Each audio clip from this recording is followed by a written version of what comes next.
મારું નામ લલિતા છે. મારા પિતાજી શાકભાજી વહેંચતા હતા.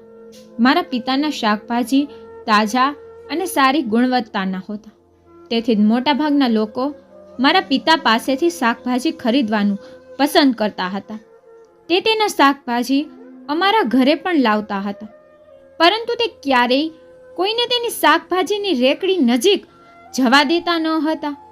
મારા પિતાની રેકડી પર હંમેશા શાકભાજીનો પહાર રહેતો હતો, પરંતુ આશ્ચર્યની વાત એ હતી કે તે અમને ત્યાં જવા દેતા કેમ ન હતા.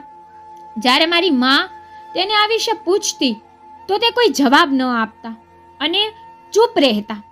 એક દિવસ મારી નજર રેકડી પર પડી તો ત્યાંનું શાકભાજી બગડેલું હતું અને બધું ગંદુ થઈ રહ્યું હતું. મેં વિચાર્યું, હું આ ખરાબ શાકભાજી અલગ કરી નાખું છું, નહીં તો બાકીનું શાકભાજી પણ બગડી જશે. એ વિચારીને મેં શાકભાજી હટાવ્યું અને તેની નીચે જે જોયું તે જોઈ મારા હોશ ઉડી ગયા, કારણ કે તેમાં તો મારી ઉંમર 25 વર્ષની છે. અમે ખૂબ જ ગરીબ છીએ. હું મારા પિતાની એકમાત્ર પુત્રી હતી અને હું સૌથી વધુ તેને પ્રિય હતી. પણ મારી માતા ક્યારેય મને સૌથી વધુ ઠપકો આપતી હતી અને ત્યારે મારા પિતા જ મને બચાવતા હતા. પરંતુ તેમ છતાં મારી માતા મને ખૂબ પ્રેમ કરતી હતી. આ તો તેમનો પ્રેમ હતો અને તે સાચું હતું કે તે મને સૌથી વધુ પ્રેમ કરતી હતી અને મારા પિતા હંમેશા મારા માટે પોતાનો જીવ આપવા તૈયાર હતા. મારા પિતાએ મારી દરેક માંગણી પૂરી કરી હતી. જ્યારે તેઓ ખૂબ ગરીબ હતા અને તેઓ ખૂબ મહેનતથી પૈસા કમાતા હતા અને અમારા નાના જીવનમાં ખુશ હતા. મારા પિતાની શાકભાજીની દુકાન હતી, તેથી ક્યારેક હું પણ મારા પિતાને મદદ કરવા શાકભાજીની દુકાને જતી. મારા એક કાકા પણ અમારા ઘરમાં રહેતા હતા, કારણ કે મારા દાદા દાદી ઘણા વર્ષો પહેલા ગુજરી ગયા હતા અને મારા કાકાના લગ્ન થયા ન હતા. તેથી મારા માતા પિતા તેની સંભાળ રાખતા હતા. કાકા કોઈ કામ કરતા ન હતા, કારણ કે તેના પગ ન હતા. એક અકસ્માતને કારણે તેને તેના બંને પગ ગુમાવી દીધા. આ કારણે તેઓના આજ સુધી લગ્ન થયા ન હતા. મારા કાકા 40 વર્ષના થઈ ગયા હતા. ક્યારેક તે મારી માતા સાથે બેસીને ઘરના કામમાં મદદ કરતા. એક દિવસ મ્યુનિસિપાલિટીના લોકોએ મારા પિતાની દુકાન તોડી પાડી અને કહ્યું કે આ દુકાન સરકારી જગ્યા પર બનાવેલી છે અને અમારો શાકભાજી વહેંચવાનો ધંધો પણ ઠપ થઈ ગયો. હવે અમારા ઘરમાં ઘણી ગરીબી હતી. મારા પિતા પાસે શાકભાજી સિવાય બીજું કોઈ કામ ન હતું. મારા પિતા લાંબા સમય સુધી નોકરી શોધતા રહ્યા, પણ જો મારા પિતા ભણેલા હોત તો તેમને સરળતાથી નોકરી મળી ગઈ હોત. હવે જ્યારે તેને શરૂઆતથી શાકભાજી વહેંચ્યું હતું, તેથી તેને બીજું કોઈ કામ આવડતું ન હતું. જ્યારે પણ મેં મારા માતા પિતાને નોકરી કરવા માટે કહ્યું, તેઓ હંમેશા ના પાડતા. તેમણે કહ્યું કે દીકરીઓ કામ કરતી સારી નથી લાગતી. મારા પિતાએ કહ્યું, દીકરી, મારા હજી એવા ખરાબ દિવસો નથી આવ્યા કે હું મારી દીકરીને નોકરી કરાવું. તેથી જ હું કામ કરીને મારા પરિવારની સ્થિતિ સુધારી શકી ન હતી. તેથી મારા પિતાએ તેની સોનાની વીંટી વહેંચીને એક રેકડી ખરીદી અને મારા પિતા હવે ઘરે ઘરે જઈ અને શાકભાજી વહેંચવા લાગ્યા. માએ તો સમજાવ્યું કે તમે ઘરે ઘરે જઈ અને શાકભાજી ન વહેંચો અને આપણા વિસ્તારમાં જ બેસી અને શાકભાજી વહેંચો. પણ મારા પિતાના સમજાવ્યા પછી તે ચૂપ થઈ જતી. મારા પિતા કહેતા કે એક જગ્યા પર બેસવાથી શાકભાજી કેમ વહેંચાશે, અને તેમાં પણ અમારી શેરી બંધ શેરી હતી. તેના કારણે કોઈ શાકભાજી ખરીદવા આવતું ન હતું. પણ મારી માને થોડી ખુશી એ વાતથી મળી કે અમારા ઘરમાં થોડા પૈસા આવવા લાગ્યા અને પિતા ક્યાં વધુ દૂર જતા. તેઓ અમારા પોતાના વિસ્તારમાં અને આજુબાજુના વિસ્તારમાં જ શાકભાજી વહેંચવા જતા હતા. મારા પિતા રાત્રે ઘરે પાછા આવતા અને અમારી સાથે થોડો સમય વિતાવીને રાત્રે સૂઈ જતા. પિતા કહેતા કે લોકો પોતાના પરિવારની જરૂરિયાતો પૂરી કરવા માટે ઘણા પ્રકારના કામ કરે છે, જેથી કરીને તેઓ પોતાના અને પરિવાર માટે કંઈક કમાઈ શકે. જ્યારે મારા પિતા ક્યાં દૂર ગયા હતા, તે પોતાના વિસ્તારમાં રહીને શાકભાજી વહેંચતા હતા. દિવસો આમ જ પસાર થતા હતા. જ્યારે પણ પિતા ઘરે આવતા ત્યારે તેઓ મારા માટે ઘણું બધું લાવતા. તેને તેની શાકભાજીની દુકાન કરતા આમ રેકડીમાં શાકભાજી વહેંચવાથી નફો કરવાનું શરૂ કર્યું, જેના કારણે અમારા ઘરમાં ઘણી બધી વસ્તુઓ હતી જે અમે નવી ખરીદી હતી. મારા પિતા ઘણા પૈસા કમાતા હતા અને ખરાબ શાકભાજી પણ વધતું ન હતું, કારણ કે પિતા આખો દિવસની જે શાકભાજી ખરીદતા હતા તે બધા લોકોને વેચીને જ ઘરે પાછા આવતા હતા. તે મારા માટે જરૂરી દરેક વસ્તુ પણ લાવતા હતા. પહેલાં હું તેમની પાસેથી વસ્તુઓ મંગાવતી હતી, પણ હવે તે મારા પૂછ્યા વગર જ વસ્તુઓ લાવતા હતા, અને જેનાથી હું ખુશ હતી અને મને જોઈ પિતા પણ ખુશ હતા. બસ પિતાને એક જ વાત માં કહેતી કે પૈસા ભેગા કરો, એકઠા થયેલા પૈસા આવનારા સમયમાં કામ આવશે. અમારી દીકરી યુવાન થઈ ગઈ છે, હવે તેના માટે બિનજરૂરી વસ્તુઓ લાવવાની બંધ કરો અને તેના લગ્ન માટે પૈસા બચાવવાનું શરૂ કરો, કારણ કે હવે મારા સંબંધો આવવાના શરૂ થઈ ગયા હતા. હું નાનપણથી જ મારા માતા પિતાની લાડલી હતી અને મારા માતા પિતાનું સ્વપ્ન હતું કે તેઓ મારા લગ્ન ધામધૂમથી કરાવશે અને મારા લગ્નમાં કોઈ પણ પ્રકારની ખામી નહીં રહેવા દે. મારા માતા પિતાએ કહ્યું કે અમારા માટે અમારી દીકરી જ બધું છે. તેનું જીવન અને તેની ખુશી જોતા હતા. બધું ખૂબ જ સારી રીતે ચાલી રહ્યું હતું, કારણ કે ઘરની સ્થિતિ સારી થઈ રહી હતી. પિતા સવારે રેકડી લઈને નીકળતા અને રાત્રે જ ઘરમાં પ્રવેશતા. ક્યારેક માના કહેવા પર તે સાંજે જ આવી જતા હતા. માં કહેતી, રાતના અંધારામાં વધુ બહાર ન રહ્યા કરો. મને પણ મારા પિતાથી લાંબા સમય સુધી દૂર રહેવાની આદત ન હતી, પણ હવે મારે આ આદત નાખવી પડી હતી, કારણ કે ઘરની પરિસ્થિતિ ત્યારે સુધરી રહી હતી જ્યારે પિતા શેરીઓમાં ફરતા અને શાકભાજી વહેંચતા. તેઓ મને અને માતાને સમજાવતા કે આ કામ આપણા જીવનનો એક ભાગ છે, તેથી મારાથી અલગ રહેવાની આદત પાડો, કારણ કે જ્યારે હું બહાર કામ કરું છું ત્યારે ઘરની પરિસ્થિતિ સારી થાય છે. તેથી કામથી ડરવું ન જોઈએ. કામ ગમે તેવું હોય પણ તેને દિલ લગાવી કરવું જોઈએ. અને હવે અમે પણ સમજી ગયા કે મારા પિતાનું શાકભાજી વહેંચવાનું કામ સારું ચાલે છે. ઓછામાં ઓછા અમને પહેલાં કરતાં વધુ પૈસા મળતા હતા. મારા પિતાના રેકડી પર ઘણી શાકભાજી વેચાતી હતી અને લોકોને મારા પિતાની શાકભાજી ખૂબ જ પસંદ આવતી હતી. આવું કામ પણ કોઈનું ચાલે છે, અને હું ભગવાનનો ખૂબ આભાર માનું છું કે જે દિવસે મારા પિતાએ રેકડી પર શાકભાજી વહેંચવાનું શરૂ કર્યું તે દિવસથી અમારા ઘરની સ્થિતિ ઘણી સારી થઈ ગઈ હતી. જ્યારે દુકાનમાં બહુ સારા પૈસા મળતા ન હતા, માતા મારા મામાના ઘરે ગઈ હતી અને પિતા શાકભાજી વહેંચવા ગયા હતા. હું ઘરે એકલી હતી ત્યારે અમારા ઘરનો દરવાજો જોરથી વાગવા લાગ્યો. હું વિચારતી હતી કે દરવાજા પર કોણ છે. માં તો હમણાં જ નીકળી છે અને પપ્પા રાત પહેલા ઘરે પાછા નથી આવતા. જો તે પાછા નથી આવતા તો દરવાજે કોણ હતું? પણ ગમે તે હોય, મેં દરવાજો ખોલ્યો અને જોયું તો માં કે પિતા દરવાજા ત્યાં કોઈ ન હતું, પણ લગભગ 30 થી 35 વર્ષની ઉંમરનો કોઈ માણસ હતો. હું તો તેને માં કે પિતા માની દરવાજે આવી ગઈ હતી, પણ મારા ગળામાં દુપટ્ટો પણ ન હતો. હવે તે માણસને જોઈને હું પાછળ હટી અને ઘરની અંદર જઈને મારો દુપટ્ટો લઈ આવી. અને હવે મારું ધ્યાન દરવાજા પર ઊભેલા માણસ પર હતું કે તે કોણ હતો, અને તે જે હતો તે અમારા ઘરનો દરવાજો કેમ વગાડી રહ્યો હતો. પણ મને તેનાથી કોઈ મતલબ ન હતો.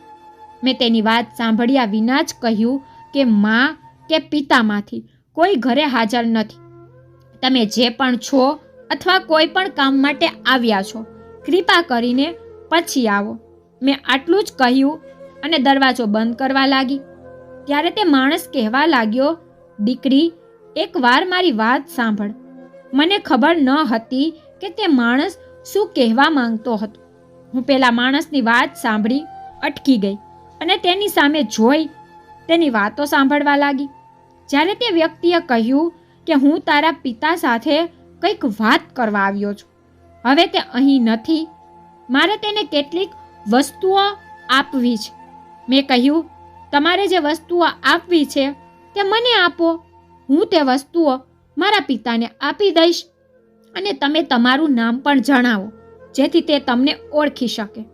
મેં તે માણસના હાથ તરફ જોયું અને જોયું કે તેના હાથમાં એક મોટી થેલી પણ છે, પરંતુ તેણે મને કોઈ વસ્તુ આપવાની ના પાડી અને કહ્યું કે હું પછી આવીશ, જ્યારે તમારા પિતા ઘરે હશે.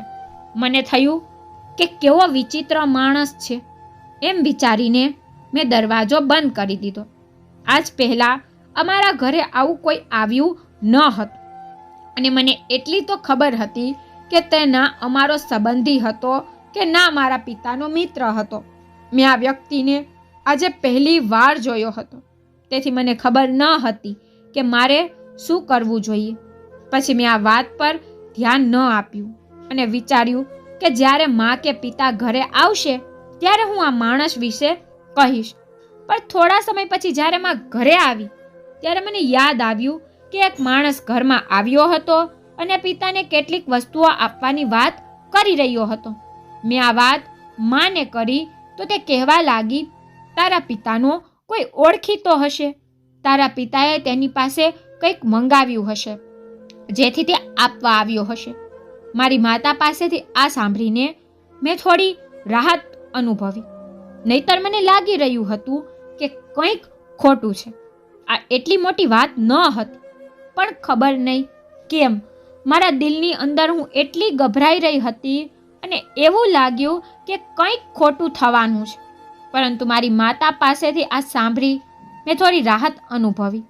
રાત્રે પિતા આવ્યા ત્યારે મને થયું કે માએ પિતાને કહી દીધું હશે અને મને પણ યાદ ન રહ્યું કે મારે આ વિશે પિતાને આ કહેવું જોઈએ કે તે માણસ સામાન લઈને આવ્યો હતો.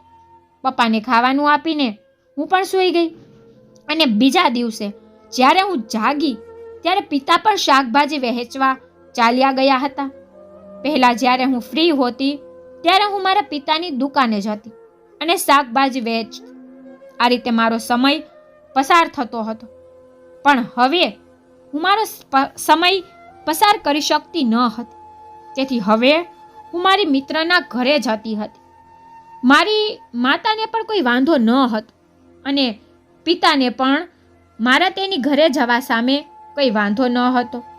એક દિવસ જ્યારે હું રાબેતા મુજબ જાગી ત્યારે મેં જોયું કે સવારના 10 વાગ્યા હતા, પરંતુ મારા પિતા હજુ શાકભાજી વહેંચવા ગયા ન હતા. જ્યારે હું માતાને પિતા વિશે પૂછવા રસોડામાં ગઈ ત્યારે માતા પિતાની પસંદગીનો નાસ્તો બનાવી રહી હતી, તેથી હું તેમની સાથે વાત કરવા તેના રૂમમાં ચાલી ગઈ. પછી હું પિતાના રૂમમાં બેઠી અને તેની સાથે વાત કરવા લાગી. મેં કહ્યું, પિતાજી, આજે તમે શાકભાજી વહેંચવા ન ગયા? તો તેમણે કહ્યું કે હવે તે આખો દિવસ શાકભાજી નહીં વેચે, પણ બપોરે 1-2 કલાક શાકભાજી વેચીને પાછા આવશે. તે આખો દિવસ ઘરે જ રહેશે અને આખો દિવસ અમારી સાથે વિતાવશે. મારા પિતા પાસેથી આ સાંભળીને મને આશ્ચર્ય થયું. મેં કહ્યું, પિતાજી, આ કેવી રીતે થઈ શકે? શું તમારું શાકભાજી 1-2 કલાકમાં વેચાઈ જશે કે પછી 1-2 કલાકમાં તમને આખા દિવસના પૈસા મળી જશે? પણ આ અશક્ય છે. તો પિતાએ કહ્યું, દીકરી, 1-2 કલાકમાં અમને આખા દિવસની મજૂરી મળી જશે. ત્યારે મેં મારા પિતાને કહ્યું કે આ સારી વાત છે, તમારે વધુ મહેનત કરવી પડશે નહીં અને શેરીમાંથી ફરવું પડશે નહીં. મારા પિતાજીએ કહ્યું, કે હવે તે બજારમાં 2 કલાક શાકભાજી વહેંચવા જશે, કારણ કે ત્યાં ભીડ વધારે હોય છે અને જ્યાં ભીડ વધારે હોય ત્યાં શાકભાજી જલ્દી વહેંચાઈ જાય છે. મારી માતાએ પણ કહ્યું કે આ ઠીક છે.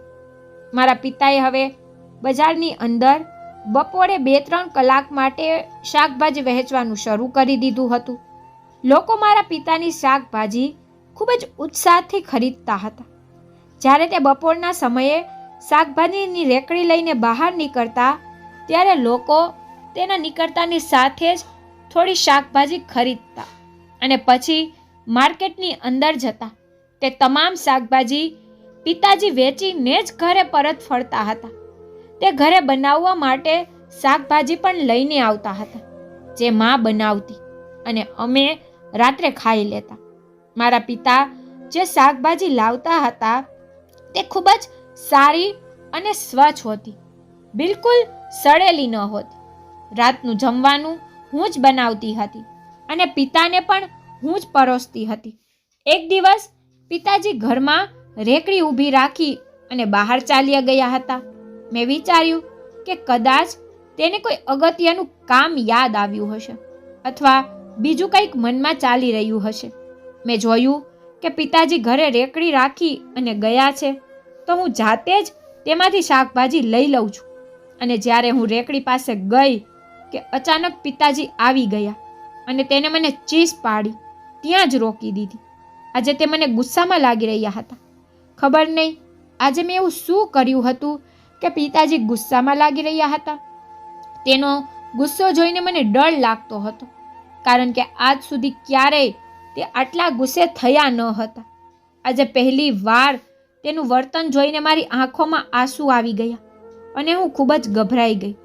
પછી તે મારી નજીક આવ્યા અને તે શાકભાજીની થેલી આપી મને કહેવા લાગ્યા કે જ્યારે હું તને બધું જ મારા હાથે આપું છું તો તારે રેકડીની નજીક આવવાની શું જરૂર હતી. તેના શબ્દોથી મને કોઈ દુઃખ થયું ન હતું, પણ તેનું વર્તન જોઈને મને ખૂબ દુઃખ થયું હતું, કારણ કે તેને ક્યારેય મારી સાથે આવી રીતે વાત નહોતી કરી. મોટામાં મોટી વાત પણ પિતાજી ક્યારેય મારા પર ગુસ્સે થયા ન હતા, પણ આજે તેમના અવાજમાં કઠોરતા હતી અને આજે તે એક નાનકડી બાબતમાં મારા પર ગુસ્સે થઈ રહ્યા હતા. પણ પછી હું વિચારવા લાગી કે કદાચ મારા પિતાજી થાકીને આવ્યા છે. તે એટલી મહેનત કરે છે જેથી તે ખરાબ મૂડમાં હશે. કદાચ તે કોઈ બાબતને લઈને ચિંતિત હોઈ શકે અથવા અતિશય થાકને કારણે તેનો મૂડ બગડ્યો હશે. નહીં તો હું ગમે તેવી વસ્તુ તોડી દેતી, પણ તે મારા પર ગુસ્સે થતા ન હતા. આજે તેને પહેલી વખત મને કહ્યું કે મારી રેકડીથી દૂર રહેજે. આજે મેં પિતાજીની આપેલી શાકભાજી બનાવી ન હતી. ગુસ્સાને કારણે મેં ઘરે રાખેલી દાળ બનાવી નાખી હતી. હું ફક્ત મારા પિતાના શબ્દો વારંવાર યાદ કરતી અને આંસુ વહાવતી કે હું તેની લાડકી દીકરી છું. પછી મેં જાતે મારા આંસુ સાફ કર્યા અને પિતાને ભોજન પીરસ્યું અને સૂવા માટે મારા રૂમમાં ગઈ. આજે મારી માતાની તબિયત સારી ન હતી, તેથી તે પહેલેથી જ તેના રૂમમાં જઈને સૂઈ ગઈ હતી. હું પણ મારા રૂમમાં જઈને સૂઈ ગઈ અને બીજા દિવસે જ્યારે હું જાગી ત્યારે આ વાત મારા મગજમાંથી સાવ જ નીકળી ગઈ હતી. અને પછી બીજા દિવસે પણ પિતાએ એમ જ કર્યું. જ્યારે પણ હું તેને રેકડીની પાસે જતી ત્યારે તે મારા પર બૂમો પાડતા અને ગુસ્સે થઈ જતા. પછી ત્રીજા દિવસે પણ, અને હવે પિતાજી રોજ આ બધું કરવા લાગ્યા. મારા પિતાના આ વર્તનથી હું ખૂબ જ દુઃખી થઈ ગઈ હતી. મને ખબર ન હતી કે મારા આવા સારા પિતાને શું થયું છે. મને લાગતું હતું કે મારા પિતા પર કોઈએ મેલી વિદ્યા કરી છે. તે મને મારા પિતા જેવા લાગતા જ ન હતા. હવે પિતાજી માટે આ રોજિંદી દિનચર્યા બની ગઈ હતી અને હવે પપ્પા મારી સાથે બહુ વાત પણ કરતા ન હતા. પહેલાં જ્યારે તે આવતા તો તેની રેકડી ખાલી હોતી અને હવે તો તેની રેકડી ભરેલી જ હોય છે. પણ આશ્ચર્યની વાત એ હતી કે હવે તેની રેકડી ખાલી થતી જ ન હતી. એવું લાગતું હતું કે જાણે તે શાકભાજી વહેંચવા જ નથી માંગતા. તો આ શાકભાજી ભરેલી રાખવા માંગે છે.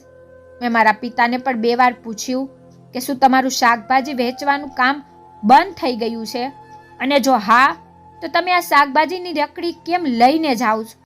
પણ મારી વાત સાંભળીને તે ચૂપ રહેતા અને મને કોઈ જવાબ ન આપતા. પિતાજીએ મારી સાથે વાત કરવાનું બંધ કરી દીધું હતું, પણ હવે તે મારા કોઈ પ્રશ્નોનો જવાબ આપતા ન હતા. અને પછી કંટાળી જઈને મેં પણ મારા પિતાજીને પ્રશ્ન પૂછવાનું બંધ કરી દીધું. એક દિવસ હું 6 વાગે જાગી ગઈ. પિતા અને મા હજી સૂતા હતા. ત્યારે મારી નજર પિતાજીની શાકભાજીની રેકડી પર પડી, જ્યાં બધી શાકભાજી ખરાબ થઈ રહી હતી અને તેમનામાંથી ગંધ આવવા લાગી હતી. મેં વિચાર્યું કે મારા પિતાજી જાગે તે પહેલાં હું બધી સડેલી શાકભાજી કાઢી નાખીશ, જેથી બીજી શાકભાજી ના બગડે અને તેમાંથી ગંધ ન આવે. હું રસોડામાં ગઈ અને સડેલા શાકભાજીમાં તે થાળી લાવી અને ખરાબ શાકભાજી તેમાં રાખવા લાગી. અને જેમ જેમ શાકભાજી ખાલી થવા લાગી અને તેની નીચે જે નીકળ્યું તે જોઈ મારા હોશ ઉડી ગયા.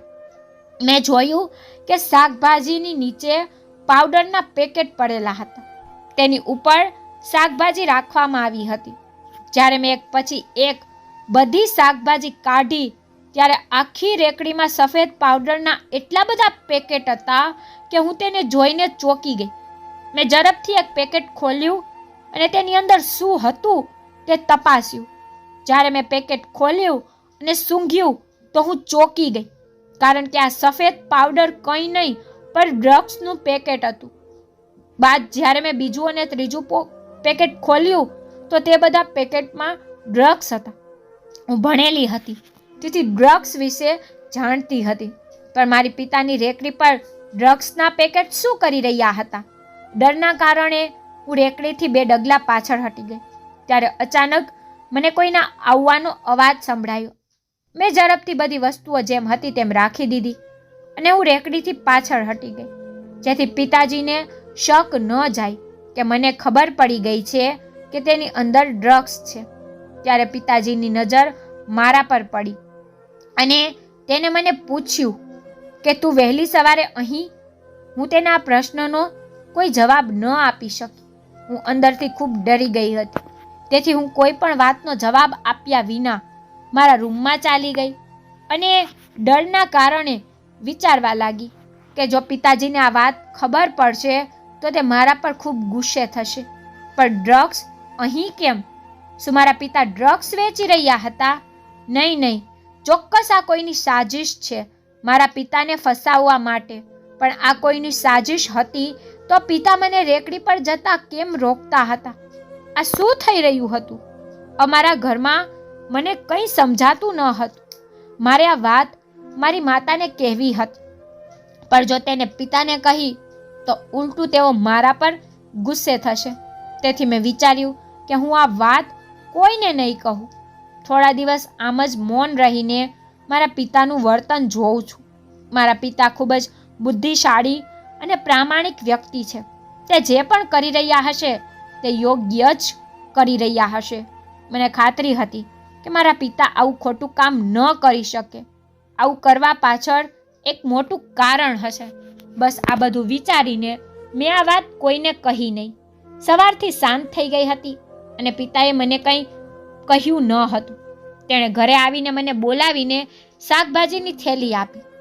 હું શાકભાજી લઈને રસોડામાં ગઈ, પણ મેં શાકભાજી બનાવી ન હતી. આજે પણ મેં દાળ બનાવી હતી. જમ્યા પછી રાત્રે ઘણું મોડું થઈ ગયું હતું અને બધા સૂઈ ગયા. હું પણ ગાઢ ઊંઘમાં હતી. પછી અચાનક રાત્રે મને તરસ લાગવા લાગી. હું ઊંઘમાંથી જાગી ગઈ અને પાણીનો જગ જોવા લાગી. જગ ખાલી હતો, તેથી હું પાણી લેવા નીચે જવા લાગી. પરંતુ જ્યારે હું નીચે આવી ત્યારે મેં જોયું કે પિતા કોઈની સાથે વાત કરી રહ્યા હતા. હું ધીરે જોવા નીચે ગઈ તો એ જોઈ મારા હોશ ઉડી ગયા, કારણ કે આ તે જ માણસ હતો જે મારા પિતાને વસ્તુ આપવા આવ્યો હતો અને મારા પિતાના ન હોવાથી પાછો ચાલ્યો ગયો હતો. તે વ્યક્તિ આજે પણ અમારા ઘરમાં હાજર હતો. મા તો રૂમમાં સૂતી હતી, પણ મારા પિતા તેની સાથે વાત કરવામાં વ્યસ્ત હતા. અને તેમને ખબર પણ ન હતી કે હું પણ સીડી પર ઊભી તેમની બધી વાતચીત સાંભળી રહી હતી. તે મારા પિતાને કહેતો હતો કે કામ બરાબર ચાલી રહ્યું છે, બસ આ જ રીતે તમે મારી વાત માનતા રહો અને મારો સામાન વેચતા રહો. હું તમને થોડા દિવસોમાં ધનવાન બનાવી દઈશ. તમે ખૂબ સરસ કામ કરી રહ્યા છો. તમે શાકભાજીની આડમાં અમારો સામાન વેચી રહ્યા છો. આનાથી કોઈને શંકા નહીં રહે અને આપણું કામ સરળતાથી થતું રહેશે. મારા પિતાએ કહ્યું, મને માત્ર પૈસાની જરૂર છે, પરંતુ સાથે મને ડર છે કે જો કોઈને આ વિશે ખબર પડી તો અમે ફસાઈ જઈશું. તે માણસ કહેવા લાગ્યો, આ વિશે બિલકુલ ચિંતા કરશો નહીં. મારી પોલીસમાં ઓળખાણ છે. બાકીનું કામ મારા પર છોડી દો. એ લોકો પાસેથી આ સાંભળીને મને આશ્ચર્ય થયું અને મારા કાન પર વિશ્વાસ ન આવ્યો કે મારા પિતા પૈસાની ખાતર આ ખોટું કામ કરી રહ્યા છે. આજે હું મારા પ્રામાણિક પિતા પર શરમ અનુભવી રહી હતી. હવે હું બધું સમજી ગઈ હતી અને મારે મારા પિતાનો આ રાજ ખોલવો હતો. નહીં તો આ રીતે તો આપણા દેશમાં ખરાબ સંગત વધતી જતી. હું સીધી માના રૂમ તરફ દોડી ગઈ અને તેને જગાડવાનો પ્રયાસ કર્યો, પરંતુ ડરના કારણે હું બોલી શકતી ન હતી. પરંતુ પછી મેં હિંમત એકઠી કરી અને તેમને આખી વાત કહી. પણ મારી માતા કેવી રીતે માની શકે, કારણ કે તેણે અત્યાર સુધી પોતાની આંખોથી કશું જોયું ન હતું. અને પછી મારી માતા, જે ઘણા સમયથી મારા પિતા સાથે રહેતી હતી અને તેમને તેમનામાં કોઈ ફેરફાર દેખાયો ન હતો, જેના કારણે તે મારી વાત પર સરળતાથી વિશ્વાસ પણ કરી શકતી ન હતી. મેં મારી માતાનો હાથ પકડીને ચૂપચાપ નીચે આવવા કહ્યું. પણ મેં આવીને જોયું તો તે માણસ ચાલ્યો ગયો હતો અને પિતા પણ ત્યાં હાજર ન હતા, પણ તેની રેકડી ત્યાં પડેલી હતી. મેં તેમાંથી શાકભાજી હટાવવાનું શરૂ કર્યું તો તેમાં નીચે ડ્રગ્સના પેકેટ પડેલા હતા. મેં માને કહ્યું, માં જુઓ, પિતાજી શાકભાજી નહીં પણ ડ્રગ્સ વેચે છે. પછી અચાનક પિતાજી ત્યાં આવી ગયા અને કહ્યું કે તમે બંને અહીં શું કરો છો? રૂમમાં જાઓ. મેં કહ્યું, પિતાજી, આજે હું તમારી બધી સત્યતા જાણી ગઈ છું. મેં મારા હાથમાં ડ્રગ્સનું પેકેટ લીધું અને પિતાને બતાવ્યું અને કહ્યું, પિતાજી, તમે શાકભાજીના નામ પર ડ્રગ્સ વેચી રહ્યા છો. માતાની પણ આંખોમાં આંસુ હતા અને તે ભારે આશ્ચર્યથી તેની સામે જોઈ રહી હતી. મારા હાથમાં ડ્રગ્સનું પેકેટ જોઈને પિતાજી ચોંકી ગયા. મેં કહ્યું, મેં તમારા અને તે માણસની બધી વાત સાંભળી લીધી છે કે તે માણસ તમને આ વહેંચવા આપે છે. તો પિતાજીએ કહ્યું, ના દીકરી, ખબર નહીં મારી રેકડીમાં તે કોણે મેક્યું. મેં કહ્યું, પિતાજી, તમારે હવે જૂઠું બોલવાની જરૂર નથી. હું બધું જાણી ગઈ છું. ત્યારે માએ કહ્યું, મને ખબર છે. લલિતાએ કહ્યું હતું કે તે દિવસે કોઈ માણસ ઘરે આવ્યો હતો. તે તમને વસ્તુઓ આપવા માંગતો હતો, પરંતુ તમે ઘરે હાજર ન હતા, તેથી તે ત્યાંથી ચાલ્યો ગયો. લલિતાએ એમ પણ કહ્યું કે જો પિતાજી ઘરે નથી તો અમને તે સામાન આપો, પણ તે અમને આપીને ન ગયો. જો તે માણસ સાચે જ ખોટો ન હોત તો તે અમને તે વસ્તુઓ આપીને ગયો હોત. પિતાજીની આંખોમાં આંસુ હતા અને તે કહેવા લાગ્યા, મને માફ કર દીકરી, મારાથી બહુ મોટી ભૂલ થઈ, પણ મારે શું કરવું? ઘરની પરિસ્થિતિ ખરાબ હતી. જે દિવસથી દુકાન બંધ થઈ ત્યારથી અમારા ઘરની પરિસ્થિતિ દિવસે ને દિવસે બગડતી રહી અને પછી મને પણ તારા લગ્નની ચિંતા થવા લાગી. તું યુવાન થઈ રહી છો. મારે મારી એકમાત્ર દીકરીના લગ્ન ધામધૂમથી કરવા છે, પણ જો ઘરના સંજોગો આવા જ રહ્યા તો હું ક્યારેય મારી દીકરીના લગ્ન ધામધૂમથી નહીં કરી શકું. હું તને દુનિયાની બધી ખુશીઓ આપવા માંગુ છું, પણ અમારા ઘરની પરિસ્થિતિ દિવસે ને દિવસે ખરાબ થતી જતી હતી.